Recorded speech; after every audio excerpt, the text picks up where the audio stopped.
AP ప్రభుత్వం మరో ముఖ్య పథకం అమలు సిద్ధమైంది. సూపర్ 6 హామీల్లో భాగంగా తల్లికి వందనం పథకం అమలు దిశగా కసరత్తు వేగవంతం చేశారు.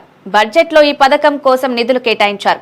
హామీ ఇచ్చిన విధంగా ఎంతమంది పిల్లలుంటే అంతమందికి 15,000 రూపాయలు ఇస్తామని తాజాగా ముఖ్యమంత్రి చంద్రబాబు వెల్లడించారు.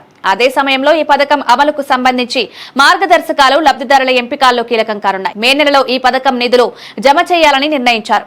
ఏపీ ప్రభుత్వం వచ్చే ఆర్థిక సంవత్సరంలో పథకాల అమలు దిశగా కార్యాచరణ సిద్ధం చేస్తోంది. తల్లికి వందనం అమలు ముఖ్యమంత్రి చంద్రబాబు పథకం అమలుపైన స్పష్టత ఇచ్చారు. గతంలో ఏ హామీ ఇచ్చామో అదే విధంగా అమలు చేస్తామని, మే నెలలో తల్లుల ఖాతాల్లో నిధులు జమ చేస్తామని ప్రకటించారు. వచ్చే విద్యా సంవత్సరానికి ముందే మే నెలలో అమలు చేస్తామని హామీ ఇచ్చారు.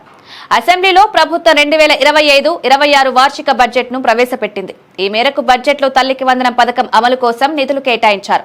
ఎన్నికల సమయంలో కూటమి నేతలు తాము అధికారంలోకి వస్తే తల్లికి వందనం పథకం కింద బడికి వెళ్లే ప్రతి విద్యార్థి తల్లి ఖాతాలో 15,000 రూపాయల చొప్పున జమ చేస్తామని హామీ ఇచ్చారు. మే నెలలో అమలు చేసేలా మార్గదర్శకాలపై కసరత్తు జరుగుతోంది. 2025-26 బడ్జెట్ లో 9,407 కోట్ల రూపాయలు ఈ పథకానికి కేటాయింపులు చేశారు. గత ప్రభుత్వం సంవత్సరానికి 5,540 కోట్ల రూపాయలు కేటాయించగా గతంతో పోలిస్తే ఇది 50% అధికం.